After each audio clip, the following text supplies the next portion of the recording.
Okay. Pag-usapan natin itong si Senator Robin Padilla, no? Ipinagtanggol po itong si Senator Bato de la Rosa kasi marami po ang mga bumabatikos ngayon kay Senator Bato de la Rosa dahil raw hindi na siya sumipot doon sa Senado. Ayan naman, alam naman natin yung ano yung pinakadahilan at mga reason bakit si Senator Bato ay hindi na pumunta doon sa Senado. Okay? So yan, babasahin natin kung ano po ang sinabi ni Senator Robin, no? At tayo po'y magre-react dyan, okay? At i-explain natin kung bakit itong si Senator Bato mas pinili niyang ayaw magpakita sa Senado dahil sa kanyang sitwasyon. Okay? Mamaya pag-usapan natin yan. At heto, meron akong video na ipapakita sa inyo patungkol po dito kay Vice President Inday Sara Duterte. Ito yung future president sa 2028 ng bansang Pilipinas, and we are very proud of VP Sara, no? Na itong video na ito, ipapakita ko sa inyo na pinagkakaguluhan siya ng taong bayan. Okay? Kaya pala, ginigipit itong si VP Sara at nagpapanik na ang mga kalaban ni VP Sara. Okay? So mamaya ipapakita ko yan, para malaman ninyo na ito na pala. Kaya pala sila ay nagpapanik na kasi ganito na pala ang sitwasyon ni VP Sara. Okay? Mamaya ipapakita ko yan, Abang-abang kayo dyan. At last but not the least, itong idol ninyong si Bonjeng Rimulya, nagpa-press na naman. Ito yung ombudsman na ubod ng araw-araw na nagpa-press media. Ito lang ang sa kasaysayan ng bansang Pilipinas na isang ombudsman na araw-araw nang nagharap, na araw-araw nang humarap sa media. Okay?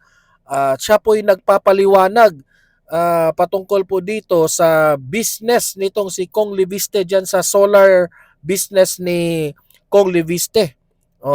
Kasi alam naman natin na itong si Congressman Leviste, siya lang naman ang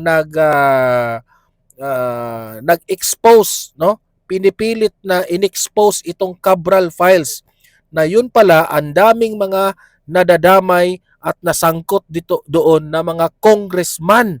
Okay? Syempre, si Rimulya to the rescue naman siguro. 'Di ba?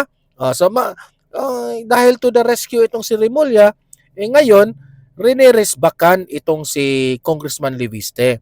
Marami po ang nagalit dito kay itong si Ombudsman Rimulya kasi instead na magfo-focus tayo dito sa mga congressman na may kasalanan sa allocations, dito sa mga insertions, dito sa mga corruption, dito sa flood control, imbes doon tayo magfo-focus, mas hinanapan nila ng butas at kasalanan itong si Congressman Leviste. Okay? So, yun po ang ating mga pag-uusapan ngayon. Okay? Pero guys, bago ang lahat, bago natin ito pag-uusapan, help me po muna na i-like at saka i-share itong video na ito, itong vlog na ito, para guys kakalat ito sa taong bayan at marami po ang makaalam at ma-update na ganito na po ang nangyayari sa ating bansa. Okay? Kaya like and share na lahat. Like and share na. Like and share sa mga nanonood. At sa mga first time dito sa aking channel, dito sa Donmar TV, kung bago ka pa lang dito sa aking channel, mag-subscribe na po kayo. Libre lang ang mag-subscribe, walang bayad yan. Kaya subscribe na po kayo para lagi kayong updated sa ating mga trending na mga balita. Okay?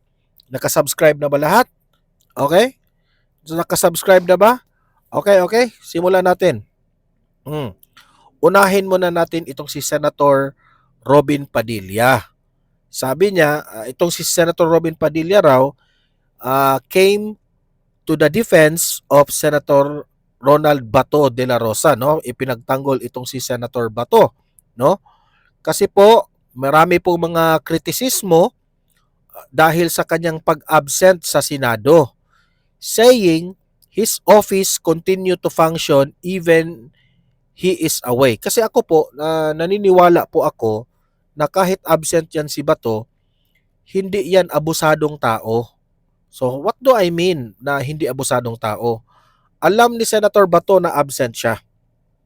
At sa tingin ko naman, si Senator Bato ang isang tao, isang government official na hindi niya pababayaan ang kanyang trabaho bilang senador.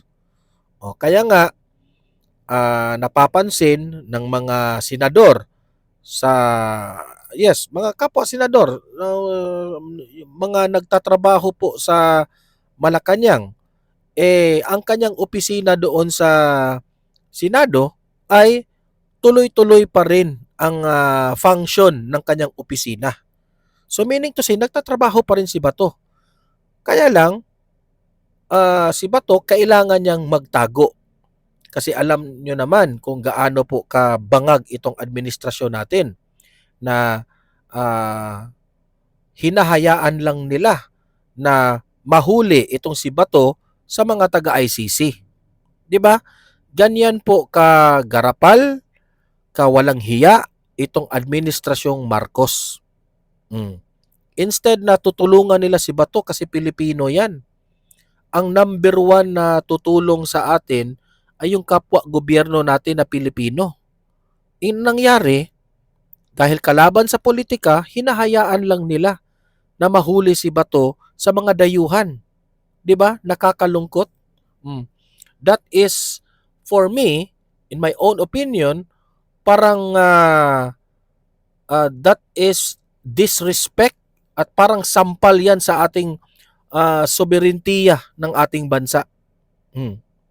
Sabi ni Robin Padilla dito ganito po ipinagtanggol ni Robin Padilla itong si Bato de la Rosa. Ano po kaya ang ipinuputok ng inggit at kailangan pag-interesan ang pagpataw sa kanya ng mga parusa sa hindi pag-attend sa sesyon? Yan ang sabi ni Senator Robin. Kasi nagalit po ito si Senator Robin na sa sobrang daming problema natin dyan sa Senado, sa sobrang daming problema natin sa bansang ito pang kay Bato ang inuuna nila, pamumulitika. Sabi ni Robin Padilla, he is a senator of the Filipino people, not a senator of the Senate building, which is tama naman si Senator Robin Padilla. Kasi kayong mga kapwa senador dyan, no? Alam ko naman, especially yung mga dilawan na mga senador dyan, no? Yung mga kontra sa mga Duterte, talagang gigipitin nila si Bato, di ba? Talagang ipipressure nila si Bato na, oy, bakit Bato, hindi ka na sumipot sa Senado, unfair yan sa amin, ganun, ganyan. Mas unfair sa part ni Bato na hindi siya tinutulungan nitong gobyernong ito. Di ba? Ayaw ni Bato de la Rosa na mahuli ng mga dayuhan. Sabi pa nga ni Bato, if meron man akong kasalanan, haharapin ko yan dito sa Pilipinas, sa Korte ng Pilipinas. Hindi ako papayag na magpapahuli ako sa mga dayuhan. Kaya nga itong si Senator Bato, kaya nga itong si Senator Robin Padilla galit na galit sa mga dayuhan na umaabuso sa ating bansa. Kaya nga naglabas ng saloobin itong si Senator Robin Padilla na instead na bumabatikos kayo ni Bato na for not attending the Senate sessions, bakit hindi natin tulungan si Bato? Hindi naman yan na nag-absent si Bato for no reason. Okay? Alam naman natin lahat ng taong bayan, buong Pilipinas, alam natin bakit si Bato nag-absent. Kasi resulta ito sa pamumulitika ni Bangag Jr. Kaya sa totoo lang, no? Instead na magalit yung taong bayan kay Bato, hindi, kinakampihan pa si Bato. Kasi alam na ng taong bayan kung ano ang nangyari kay former President Duterte, kung paano inabuso ng administrasyong Marcos. Nakakahiya. Give up ang isang Pilipino ng sarili nating gobyerno. 'Di ba? Nakakalungkot. At iisipin mo, isang former president highest yan? Official of the state, dating highest official of the state. Pero walang ginawa itong administrasyon na ito. Hinayaan nilang mahuli. How much more tayong mga ordinaryong mamamayang Pilipino? Magtatanong tayo, kaya ba ng administrasyong Marcos na ipaglaban tayo sa ating soberentiya? Parang hindi kaya eh. Kasi former president nga, no? Hinayaan nilang mahuli. How much more tayong mga Pilipino? Kasi kung iisipin nyo, tunay bang may malasakit ang presidente sa atin na taong bayan? Sa tingin ko, wala. Matagal na tayong binaboy. Matagal na tayong binudol nitong presidenteng ito. Naging presidente siya dahil sa atin. Ngayon na naging presidente siya, sariling interest lamang ang kanyang inaatupag. Hindi siya tunay na nagmamahal sa taong bayan, sa mga tunay na problema ng taong bayan. Wala siyang pakialam sa atin, sa totoo lang. Kaya nga sabi ko sa mga loyalista, wake up. Gising-gising naman kayo. Hirap na ang bayan natin, halik pa rin kayo sa puwet ni BBM. Hirap na ang bayan natin, ang dami ng korupsyong nangyari, ang dami ng mga kawatan sa sarili nating gobyerno. Hanggang ngayon, walang naipakulong itong bangag na presidente. That is betrayal of public trust. Kaya no wonder, no, may umuugong-ugong na mga usap-usapan na merong magfa-file ng impeachment complaint laban dito kay Bongbong Marcos. Tingnan lang natin. Kasi sila rin magfa-file, ang kalaban ng mga Duterte, magfa-file rin ng impeachment complaint laban kay VP Sara.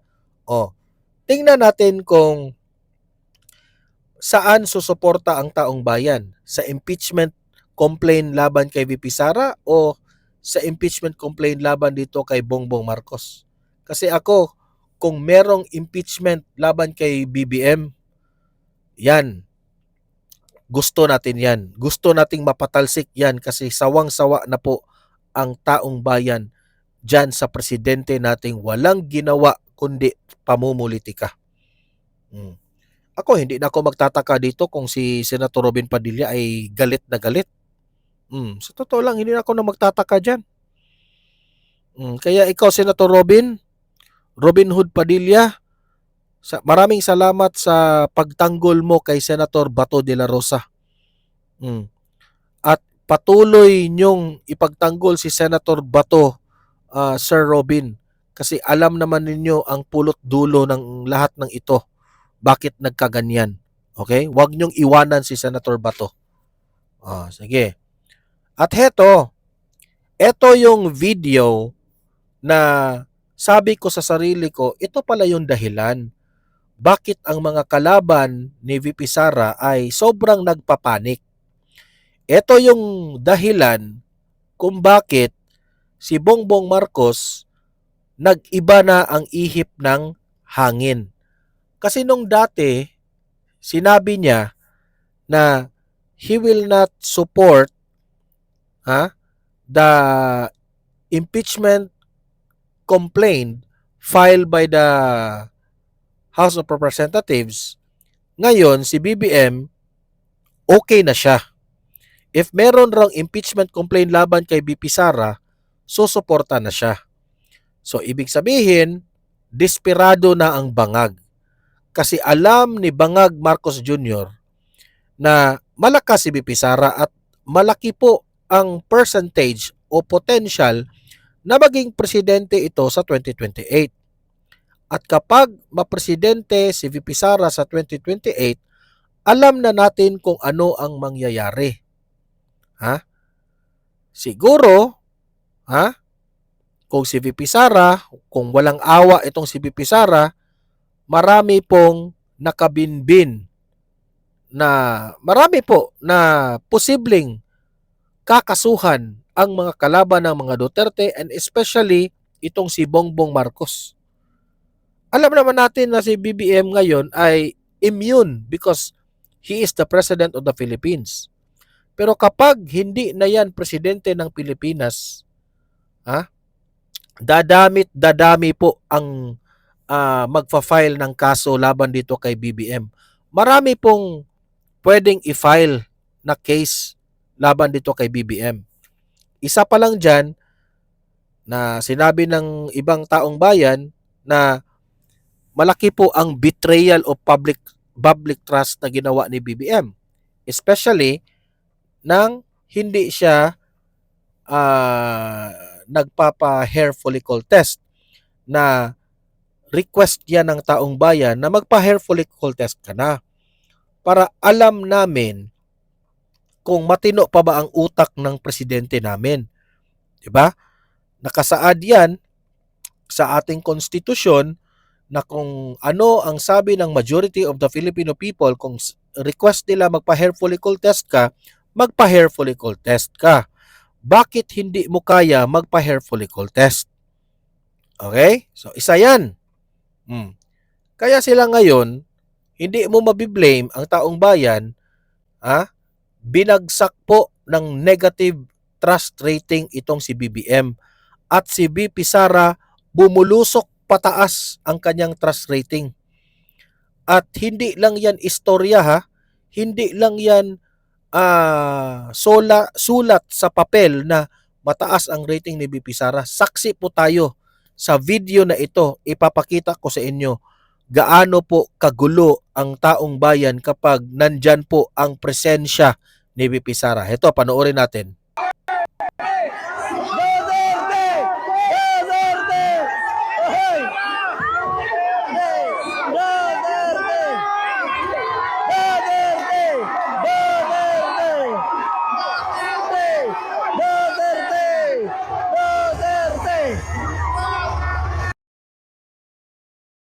Okay. So di ko lang alam kung saan ito ginanap, itong isang event na ito, na halos lahat ng present dyan sa event na yan ay gusto talagang lumapit kay VP Sara. Gustong makipagkamay, gustong makita ang bawat pagkatao ni VP Sara. Ayan nakapalibot yan. Very excited, very happy. Makikita mo yung energy ng taong bayan na malakas ang kanilang tuwa, no? At positive energy kapag nandyan po si VP Sara. Parang makikita ko nga na parang sabihin ng taong bayan na ito na lang yung pag-asa natin sa bansang ito. Sa sobrang daming mga crocodile sa gobyerno, ito na lang yung pag-asa natin na ma-eradicate lahat ng mga crocodile. Kasi, paano ba naman yan? Ang daming buwaya sa House of Representatives. Pati yung speaker at itong presidente, buwaya rin, wala. Lugmok ang Pilipinas. Pero kapag ito ang mapresidente, tingnan lang natin kung si Tatay Digong merong kamay na bakal, ito kamay ng ginto ang haharap sa iyo. Kasi po si VP Sara, very simple. Nakikinig sa mga hinanaing ng taong bayan. Alam kung papaano resolbahin ang mga problema, yung mga basic na problema sa mga bagyo, sa mga lindol, alam niya. Matalino at merong common sense si VP Sara. Tingnan niyo ulit i-replay ko. Patingnan niyo ang crowd, ang energy, ang reaction ng tao kapag nandyan si VP Sara.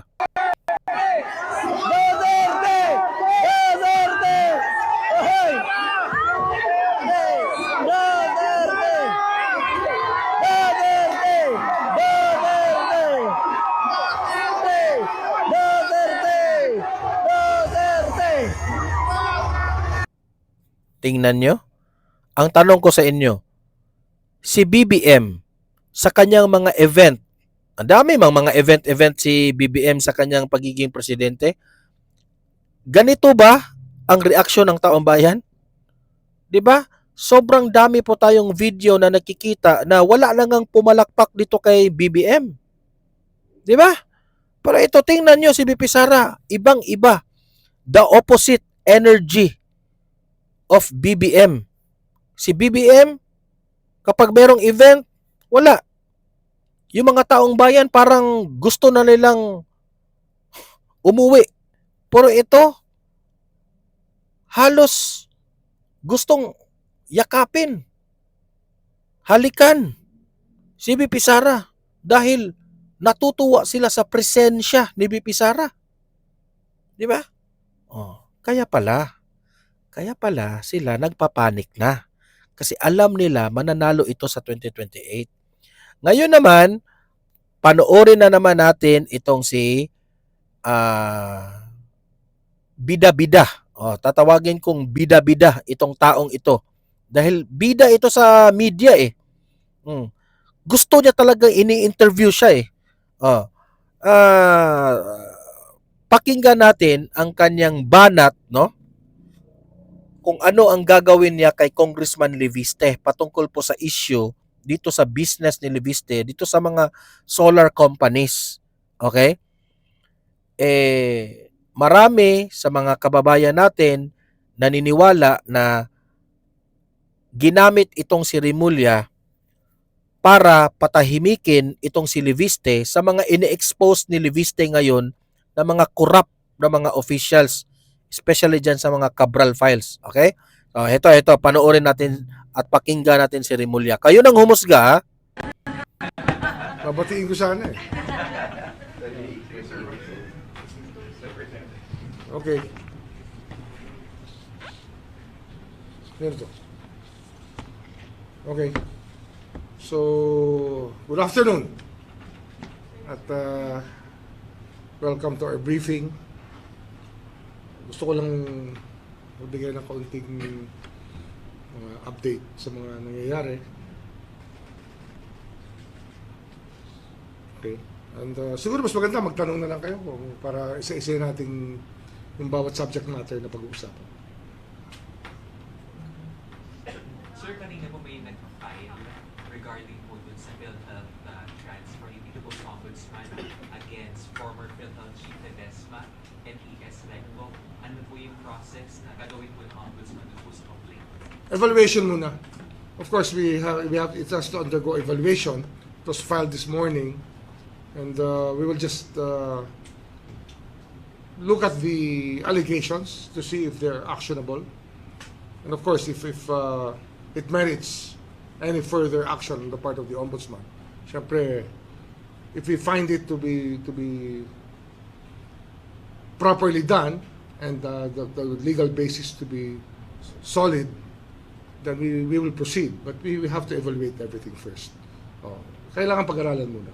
Sir, follow-up lang po, no? Ano po kaya yung implication nun? Kasi may sinabi na yung Korte Suprema na wala namang criminal liability kay... Exactly. Kaya nga kasama yan sa evaluation. You have to look at the totality of the picture para malaman natin kung saan natin dadalhin yung kaso. Kung ano ang pwedeng gawin, kung ito ay mag-merit ng criminal liability o kaya meron pang ibang liability na pwede mag-attach. So, kailangan pag-aralan at evaluate lang. Sir, ibang topic lang po regarding po yung... Next topic na tayo, ha? Okay, sige. Thank you po. Yung alleged franchise violations po ni Kong Leandro Leviste po kasi napag-usapan niyo po over the weekend na may ongoing po. Itong business ni Congressman Leviste, okay? May franchise issue daw.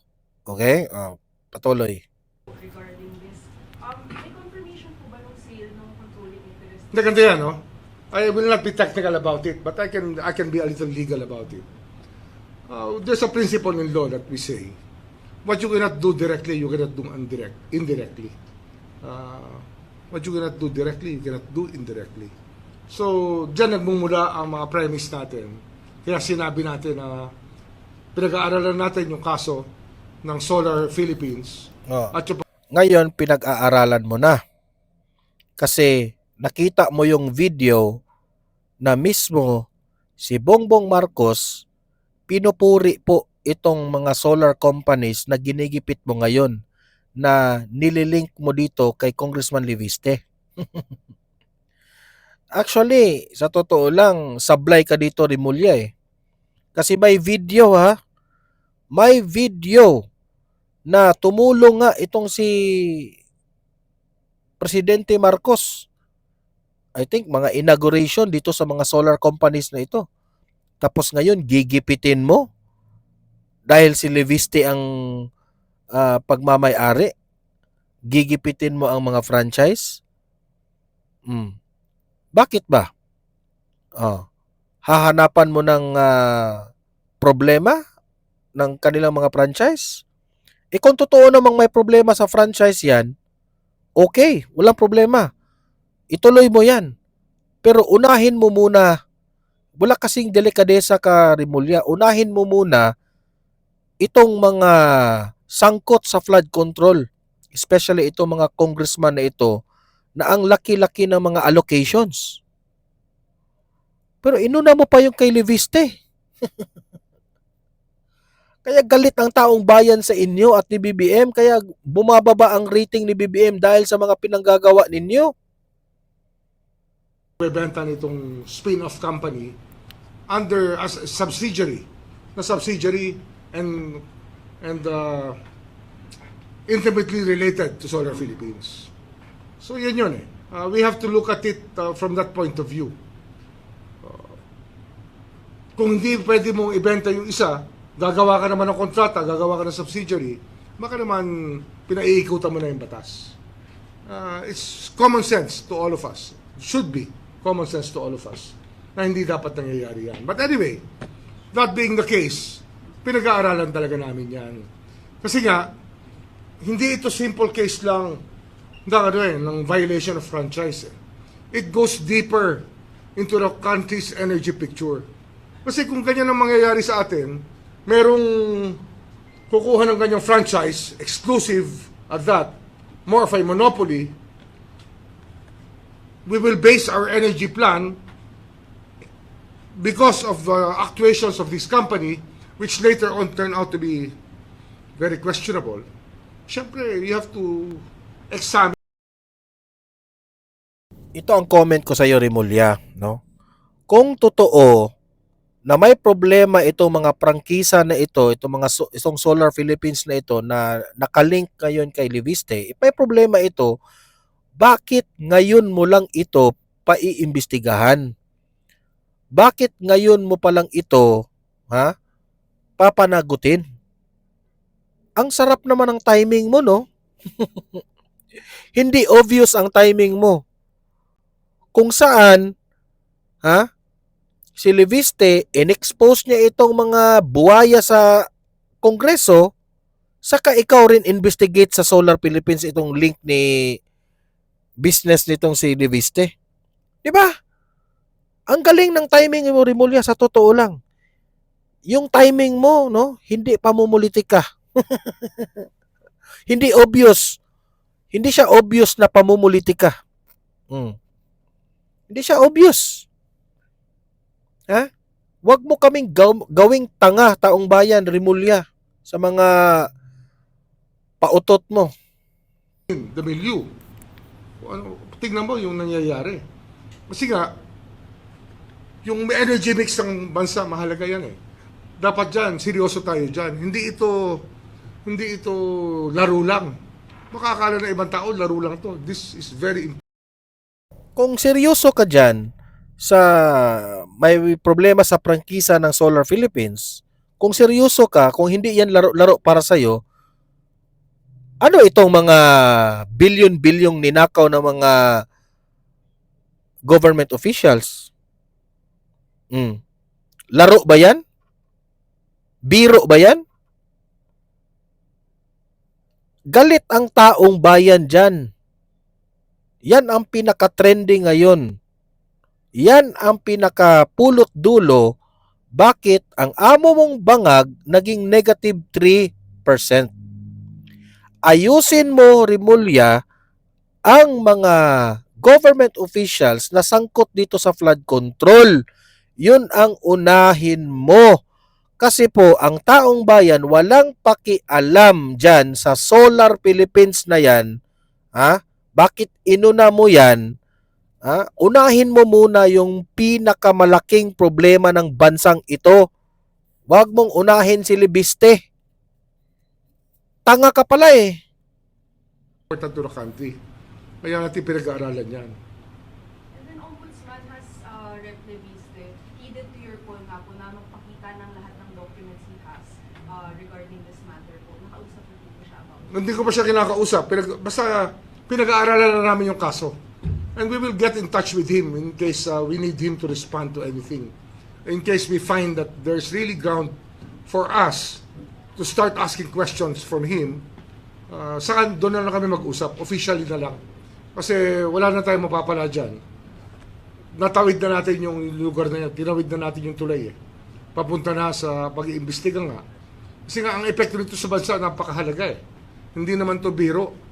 Imagine your energy mix being upset by a single company, which is of course which acted more like a monopoly during that time. Ombudsman, may you just follow up on that? Sinasabi po ni Mr. Levise, ni Congressman Levise, may franchise daw po ng solar para sa bayan, not S. Hindi, alam ko yan. You want to get into that, no? Pero sinasabi ko sa iyo, what you cannot do directly, you cannot do indirectly. Take it from that.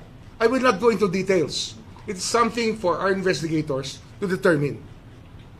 Sir, may sinasabi rin siya na hindi dapat siya yung at fault dun sa, hindi kasi may non-delivery sir dun sa promise ng Solar Philippines.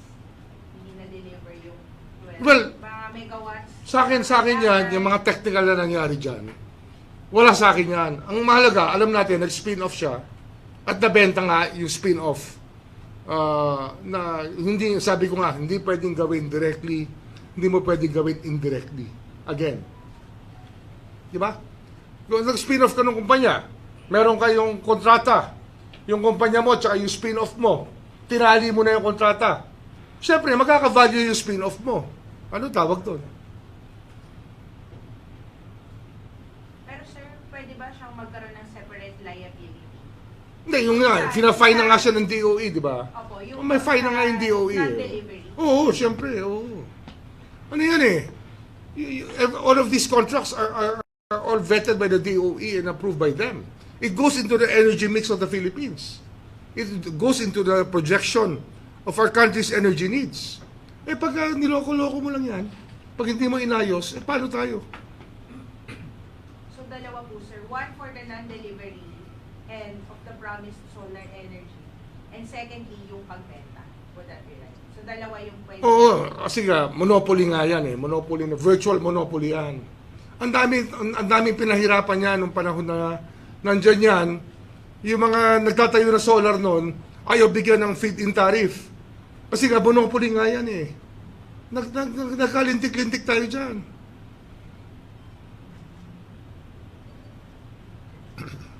Okay, sir, ibang issue. Ano tayo? Name and outfit para para ma-identify. Evan Alvarez po from UNTV. Sir, other matter, may nakipag-ugnayan po ba sa Ombudsman mula sa camp ng BGC Boys tungkol din? Pansin nyo, ha? Bago niya tinuloy ang question and answer sa media, dapat alamin niya kung sino yung nagtatanong, di ba? Anong media yung nagtatanong? Anong basa ninyo? Bakit gusto niyang malaman sino yung nagtatanong? Alam niyo na. O, SMNI, wag na kayo magtanong. Sa plan umanong recantation ang statements nila sa flood control. Ano yan? Matagal na namin pinag-aaralan yan. Nasa DOJ pa ako, pinag-aaralan na namin yan. Kasi nga, hindi naman pwede lahat gawin mo state witness eh. May mga bagay na dapat pag-aralan ng gusto para maging state witness ang tao. And of course, ang principle mo dyan talaga fina-follow. not the most guilty. Apparently, sa loob ng evaluation ng DOJ, meron silang pakiramdam na andun nga nakatuon. Probably, they may be the most guilty. At least with regards to the ghost projects. Pag ginawa mo pa state witness siya, sino ba titira? Di wala ka nang pananagutin. Pag lahat na ginawa mo state witness. Dapat dyan, pinipili mo talaga yung state witness. Di ba? Sir, follow up lang po. Ano pong implication kung sakaling may mag-recant po ng kanya? Merong independent evidence yan. May iba pang evidence na tumatayo dyan. So we're not worried about that. But I probably, pag nagkaroon ng pagkakataon, baka kausapin ko to mga accused na to para ipaliwanag sa kanila na playing hardball here will not be favorable for them. Kasi, ando na, nakalabas na lahat yan. Meron na silang testimony sa Senate. Diba, nag-testify na sila under oath. Babawiin mo ngayon yan. Magdadagdag ka pa ng problema. Kaya may problema ka na. Diba? Baka naman they're not well advised. And the guy spinning it is the lawyer of Joel Villanueva. Diba? Yan ang nag-spin nun, si Monesguera. Ombudsman MJP Soriano from GMA News. Okay. Naka-birthday leave si Salima.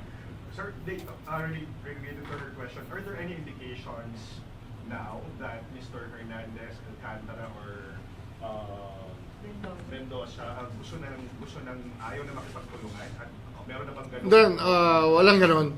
Ano lang yan, inispin nga yan ni Monesguera, lawyer ni Joel Villanueva. Siyempre, trying to get a good deal for Joel siguro. Ito, si Senator Joel Villanueva. Ito si Monesguera. Pero, Marami ang nagtatanong, Rebulya ha, mga taong bayan. Bakit nauna pang naimbestigahan itong mga senador compare dito sa mga congressman? Dahil ba kaalyado ng presidente? At bakit yung mga nasasangkot sa Senado, yung mga aligned pa talaga sa mga hindi kakampi ng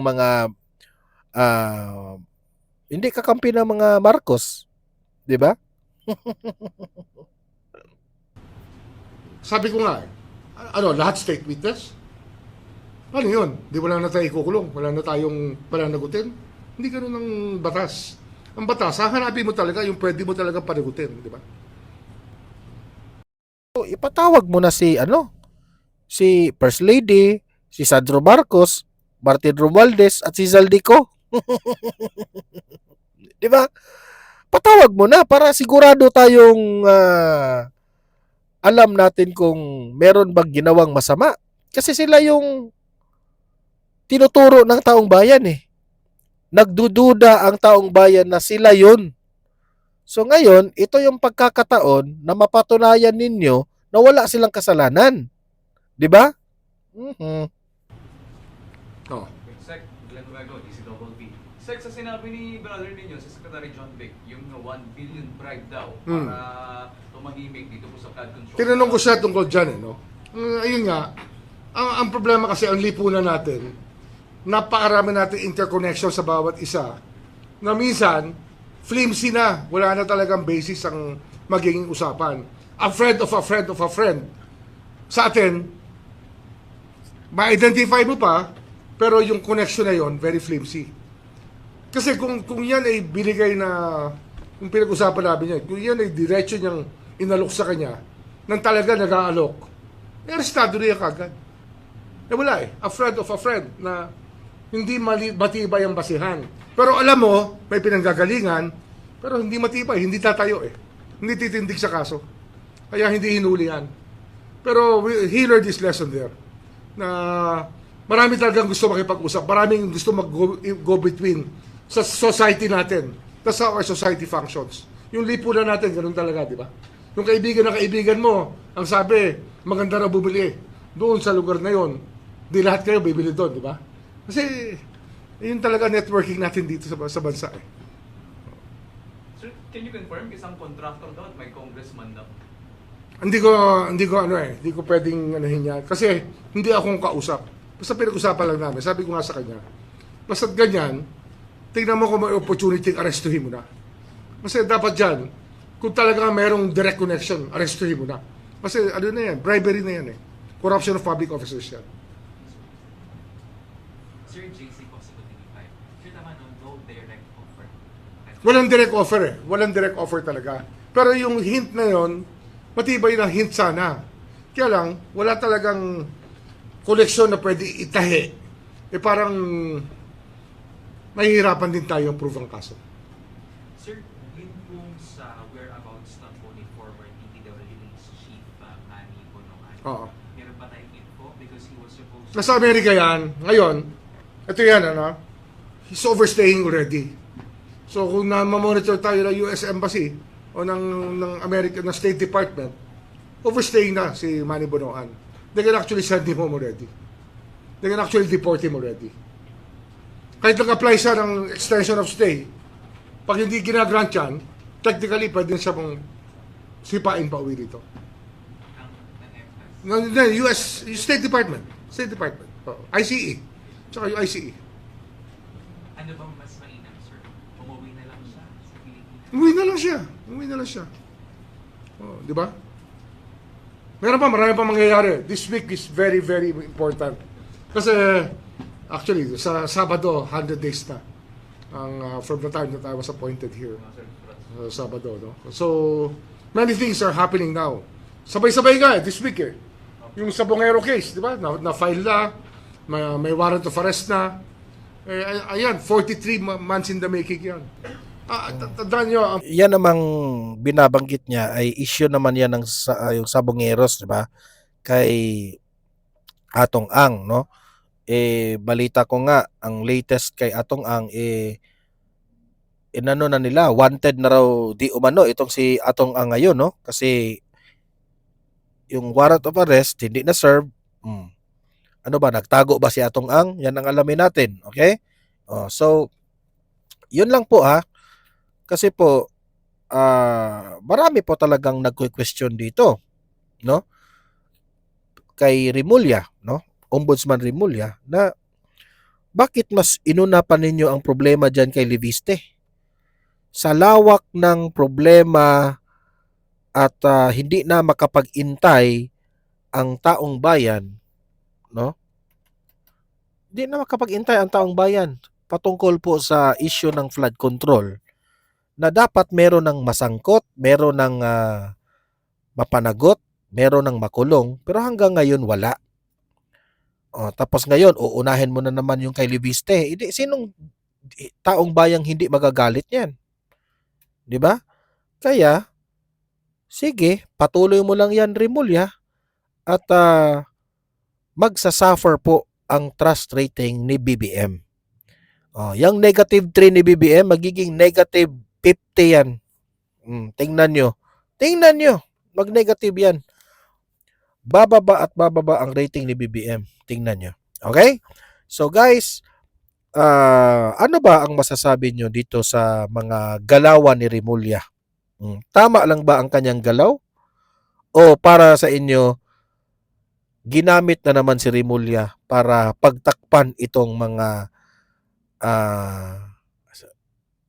sangkot nila na mga kaalyado? Mag-comment, mag-react po kayo sa comment section at basahin natin yan, ang inyong mga opinion. Okay? Paki-like, paki-share para guys kakalat ito sa taong bayan. At sa mga bago pa lang dito sa aking channel, subscribe na po kayo para lagi kayong updated sa ating mga trending na balita. Libre lang yan ha, walang bayad mag-subscribe, kaya subscribe na.